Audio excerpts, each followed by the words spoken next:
फिर से बारिश शुरू हो गया है। और तो हाई फ्रेंड्स, गुड मॉर्निंग, मैं हूं दीपंकर। आप देख रहे हैं मेरे यूट्यूब चैनल पैरट दीपंकर। मैं दीपंकर करता हूं आप सभी को मेरे यूट्यूब चैनल पैरट दीपंकर में बहुत बहुत स्वागत। और सारे क्वाइट पैरट्स तो अभी पूरा के पूरा सेल ब्रीडिंग हो चुका है, पूरा के पूरा एकदम फ्लाई भी कर पाता है। फिलहाल अभी टाइम आ गया है उन लोगों का DNA कराने के लिए।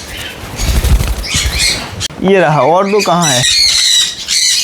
ये लोग इतना छोटा होता है लेकिन इन लोगों का बाइटिंग पावर काफ़ी तेज़ होता है। और एक कहाँ है? अरे आ जाओ यार, यहाँ दो और वहाँ ऊपर एक, तीन। इन तीनों का हम लोगों ने तो रिंग नहीं लगाया, क्योंकि रिंग मेनली लगाया जाता है आइडेंटिफिकेशन के लिए। आपके पास सेम स्पेसीज का अगर बहुत सारा बर्ड्स है तो उन लोगों का अंदर आप आइडेंटिफाई कर पाएंगे, तो इसी के लिए इन लोगों को रिंग पहनाया जाता है।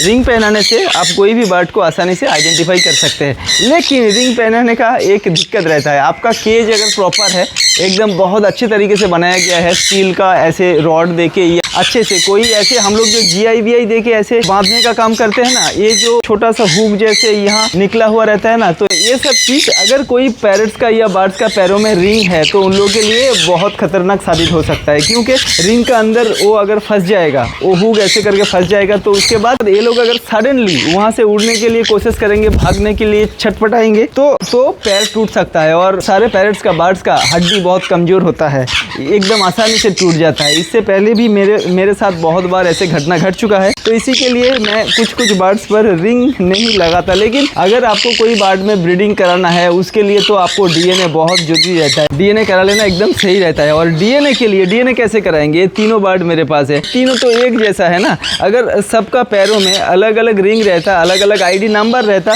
तो आसान हो जाता मैंने आइडेंटिफाई करने के लिए। मेनली उसी रीज़न के लिए हम लोग रिंग पहनाते हैं, क्योंकि बहुत लोगों का मन में ये डाउट रहता है कि रिंग एग्जैक्टली किस कारण के लिए हम लोग पहनाते हैं। रिंग मेनली पहनाया जाता है आइडेंटिफिकेशन के लिए। कोई बर्ड को हम लोग आइडेंटिफाई कर सकते हैं कि इस रिंग नंबर का बर्ड। सिर्फ रिंग पहनाने से कुछ नहीं होता है, रिंग का ऊपर एक नंबरिंग किया हुआ रहता है, वही उसी के लिए ही रिंग पहना जाता है। फिलहाल ये जो 3 काइट पैरट का बेबी है, इन लोगों का पैर में, इन लोगों का क्यों, बहुत सारा बर्ड का पैरों में मैंने रिंग नहीं लगाया, क्योंकि थोड़ा सा डर रहता है कि दुर्घटना ना घट जाए। जब जरूरत रहता है, अगर कोई ब्रीडिंग के लिए हम रखेंगे तो ऐसे मार्किंग कर लेते हैं। देखिए, तीनों व्हाइट बेलिड काइक है, लेकिन एक का सर पे ब्लैक स्पॉट सबसे कम है, तो इसको नंबर 1 कर देंगे। और इसका थोड़ा ज़्यादा, तो इसको नंबर 2 कर देंगे। और जिसका सबसे ज़्यादा नंबर 3 कर देंगे। DNA मतलब कौन सा बर्ड का कौन सा फेदर है, ये तो समझ पाना मुश्किल हो जाएगा, तो इसी के लिए रिंग नंबर चाहिए होता है। और अगर किसी के पास बहुत सारा सेम स्पेसीज का बर्ड्स है तो तभी रिंग पहनाना पड़ता है, नहीं तो मुश्किल हो जाता है आइडेंटिफाई करने के लिए।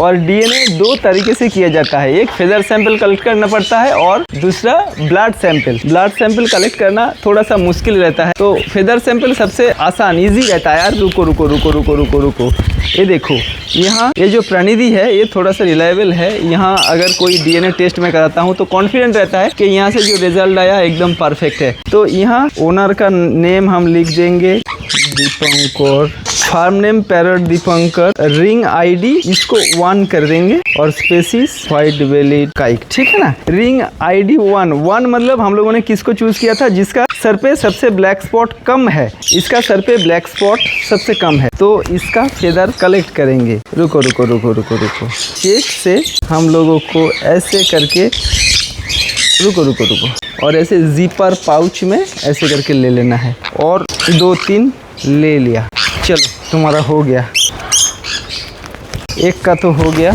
अभी दूसरा, इसका नंबर यहाँ कितना डालेंगे? 2 मतलब जिसका सर पे उतना ज़्यादा भी नहीं है, उतना कम भी नहीं है। पॉली पाउच को पहले खोल लिया, तो नंबर 2 वाला कौन सा है? यही है, आ जाओ तो।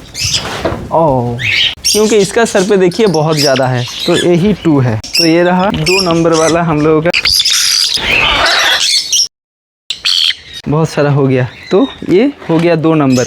अभी सबसे ज़्यादा जिसका है उसको 3 नंबर डाल के उसका फेदर भी कलेक्ट करना है। वो देखो पीछे। चलो अभी तुम्हारा बारी है, ये 3 नंबर तुम्हारा, ठीक है। पहले इसको ओपन कर लिया,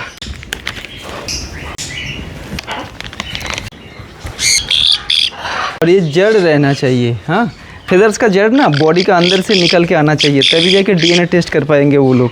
नहीं तो अगर ऊपर से ऐसे मिडिल से कट के आ जाएगा तो मुश्किल हो जाएगा। चलो ऐसे फेदर सैंपल कलेक्ट किया जाता है। तो हो गया, कर लिया हम लोग कलेक्ट तीनों व्हाइट वेलवेट काइट का फेदर सैंपल डीएनए कराने के लिए, और ऐसे तीनों जीपर पाउच में हम लोगों ने पैक कर दिया है और जितना जल्दी हो सके कुरियर के थ्रू लैब तक पहुंचा देना है, क्योंकि ज़्यादा दिन हो जाएगा तो मुश्किल हो जाएगा। और एक चीज़ बहुत ध्यान रखना है कि एकदम एयर प्रूफ रहना चाहिए, नहीं तो वो जड़ जो है ना वो अगर सूख जाएगा तो टेस्टिंग करने में दिक्कत हो जाएगा। तो ये एकदम बहुत ध्यान रखना है कि कितना जल्दी हो सके फेदर सैंपल कलेक्ट करने के बाद कितना जल्दी हो सके हम लोगों को पहुंचा देना है लैब तक। और यहाँ दो ब्लू एंड गोल्ड मकाओ है, इन लोगों का भी हम लोगों ने अभी तक डीएनए नहीं कराया। इन लोगों का भी अगर करा लेते तो बहुत अच्छा रहता, लेकिन किसी का हेल्प चाहिए था, अकेला हो जाएगा, कोशिश करते हैं। सारे व्हाइट वेलवेट काइट को तो ऐसे हाथों में पकड़ के उन लोगों का फेदर सैंपल कलेक्ट कर लिया था, लेकिन मकाउस के लिए ऐसे नहीं हो पाएगा। ये लोग सेम है, हाथों में आ जाता है, लेकिन इसको पकड़ने के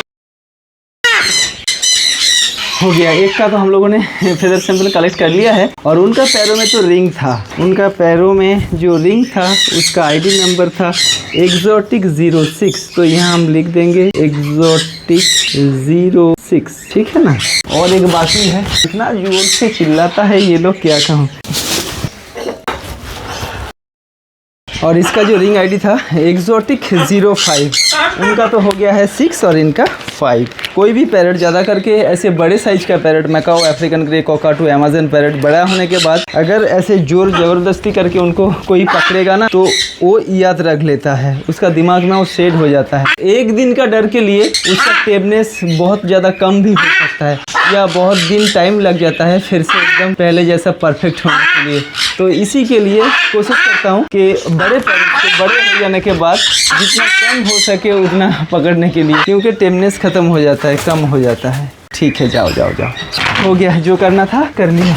तो आज का छोटा सा वीडियो था। आज का इस वीडियो में सिर्फ यही कहना था कि रिंग क्यों पहनाया जाता है, और डीएनए के बारे में थोड़ा सा कह देता हूँ। डीएनए अगर हम लोग प्रॉपर तरीके से नहीं करेंगे, बड़े पैरेट्स में क्या होता है, ब्रीडिंग के लिए बहुत पेशेंस रखना पड़ता है, और दो पैरेट जब दो बार जब हम लोग रखेंगे, एक मेल और एक फीमेल होगा, तभी जाके उन लोगों का अंदर हैप्पी वो पूरा लाइफ सर्वाइव कर पाएंगे। तो मेल फीमेल हम लोग कैसे पहचानेंगे? कुछ बर्ड्स होता है जैसे उन लोगों को देख के हम लोग आइडिया लगा सकते हैं, एकदम कॉन्फर्मली बोल सकते हैं कि ये मेल है, ये फीमेल है, क्योंकि उन लोगों का मेल और फीमेल के अंदर ऐसे कुछ डिफरेंसेस रहता है जिसको ऐसे बाहर से खाली आंखों से हम लोग देख के ये बोल सकते हैं कि ये मेल है, ये फीमेल है। जैसे सबसे ज़्यादा आसान तो है इग्लेक्टस पैरेट, क्योंकि जो फीमेल होती है वो एकदम रेड कलर का होती है, रेड एंड ब्लू कलर का, और जो मेल होता है वो एकदम ग्रीन कलर का होता है। लेकिन बाकी का सारे पैरेट जैसे macaw, African grey, cockatoo, Amazon parrot वगैरह वगैरह सब ना देख के ऐसे अंदाज हम लोग कर नहीं सकते। थोड़ा बहुत तो डिफरेंसेस रहता है, लेकिन वो देख के वो डिफरेंसेस देख के हम लोग अगर सोच लेंगे कि ये मेल है, ये फीमेल है, एक साथ रख दिया। और ज़्यादा करके अगर ब्रीडिंग के लिए हम लोग उन लोगों को बिठा के रखेंगे, क्योंकि बड़े पैरेट्स में ना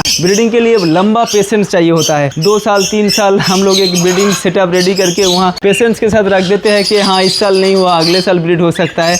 तो ऐसे लंबा टाइम लेते हैं, और उसके बाद 4 साल के बाद जब ब्रीड नहीं हो रहा है, तभी हम लोगों का मन में एक क्वेश्चन आएगा कि एक बार चेक करके देख लेते हैं, तभी जाके इन लोगों का डीएनए कराएंगे। और मेल फीमेल बने दोनों मेल या दोनों फीमेल निकल जाएगा तो बहुत ज़्यादा बुरा लगता है, डिमोटिवेशन चले जाते हैं कि इतना दिन इतना लंबा टाइम इन लोगों को रखे, लेकिन वो दोनों मेल है या दोनों ही फीमेल है। तो इसी के लिए बड़े पैरेट्स में हमेशा ये सही रहता है कि ब्रीडिंग में या घर में रखने के लिए, कुछ भी कारण के लिए, क्योंकि मेल फीमेल दोनों रहेगा ना, तो तभी जाके दोनों ही हैप्पी रहेगा, खुश रहेगा। दोनों मेल या दोनों फीमेल तो रह जाता है, लेकिन वो सही नहीं रहता है। तो इसी के लिए डीएनए करना बहुत इंपॉर्टेंट रहता है। और ऊपर से रिंग आइडेंटिफिकेशन के लिए लगाया जाता है कि कौन सा बर्ड्स कौन सा है। अगर इस नंबर का बर्ड मेल है या फीमेल है, अगर कोई बीमार हुआ तो उसी रिंग आईडी का, देखिए कॉकाटेल्स मेरे पास कितना सारा है, सेम टाइप का, वो वाला है, वो है, ये है, वो है। तो इनका अंदर अगर कोई बीमार हुआ, इन लोगों का पैरों में अगर रिंग रहेगा ना, तो हम एकदम एक माने वो रिंग देख के हम लोग उनको आइडेंटिफाई कर सकते हैं कि यही बीमार हुआ था, या ये मेल है या ये फीमेल है, वगैरह वगैरह बहुत कुछ। तो इसी के लिए रिंग का वही ज़रूरत रहता है आइडेंटिफिकेशन के लिए, और डीएनए तो हम लोगों को बोल ही दिया है। तो आज का छोटा सा वीडियो था, उम्मीद करता हूँ आज का वीडियो से आप लोगों को थोड़ा बहुत नॉलेज मिला होगा। वीडियो अच्छा लगा तो एक लाइक कर दीजिएगा, और जो सारे फ्रेंड्स हैं उन लोगों में शेयर भी कर दीजिएगा, और चैनल में नया है तो सब्सक्राइब भी कर लीजिएगा। उसके बाद उसका बगल का बेल आइकन को भी दबाना है, ताकि नेक्स्ट टाइम जो यूट्यूब में हम लोग कोई नया वीडियो अपलोड करेंगे उसका नोटिफिकेशन डायरेक्टली आप लोगों का मोबाइल कब तक पहुँच जाएगा। तो आज का वीडियो यहाँ खत्म होता है, फिर मैं किसी नया वीडियो नया टॉपिक के साथ, तब तक के लिए बाय फ्रेंड्स। अरे नहीं, ये सब क्यों तोड़ा तुमने?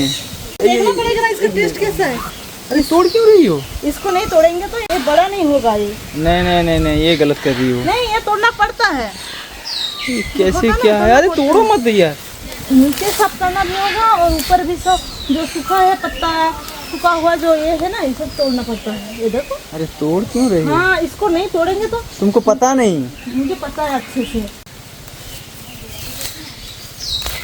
और वो मीठा आमड़ा का पेड़ है ना? हाँ, एक आमड़ा मैंने तोड़ के रखा घर में अभी अभी। बहुत अच्छा स्वादिष्ट रहता है। हाँ, 10 रुपया कितना करके। हुआ देखो। अच्छा बड़ा बड़ा हुआ था, वो सब कहाँ गया? वो भी नहीं देख पा रहे हो, थोड़ा सा एक किसी ने तोड़ के खा लिया। बहुत बहुत मीठा होता है, बहुत मीठा टेस्टी। होता है, बहुत मीठा होता है। आज हम इसको तोड़ लेते हैं। नहीं नहीं नहीं, तोड़ो मत, तोड़ो मत। नहीं नहीं, ये तो हो गया, इससे और बड़ा नहीं होगा। ले ये लेते हैं। पेड़ पे रहते तो बहुत अच्छा दिखता है। इतना छोटा है ना, ले ले। रहने दो ना और 2-4 दिन। नहीं 2-4 दिन में मैं नहीं आ रहने पाऊंगी। दो ना, रहने फिर दो। से 1 हफ्ते बाद में आऊंगा। नहीं नहीं ठीक है ठीक है, नहीं रहेगा। नहीं नहीं रहेगा। चलो ना, ले लेते हैं। अच्छा ठीक है, तो तोड़ना ना बिल्कुल भी अच्छा नहीं लगता। अच्छा ठीक है, इसका स्मेल बहुत अच्छा ना। और वहाँ देखो, ये जो अमरूद का पेड़ है ना, इसको देखा तुमने? ये वाला देखो, इसका पत्ते का कलर देखो। लेकिन ऊपर का देखो नॉर्मल है, लेकिन यहाँ देखो व्हाइट स्ट्राइप वाला है। हाँ, और अमरूद भी देखो। पूरी बाप रे, तुमने ऑलरेडी तोड़ लिया? हाँ, एक तोड़ दिया मैंने। शैतान। और देखो ये इस अमरूद का पत्ते को देखो, पूरा का पूरा लाल है। लाल अमरूद तो हम लोग को बहुत चाहिए होगा, क्योंकि हम लोग का पेरेंट्स के लिए मेन जो रहता है। ये पपीता का पूरा हिल गया था, आज नहीं देखते तो पूरा गिर जाता। कुछ नहीं होता। चलो चलो चलो। चलो।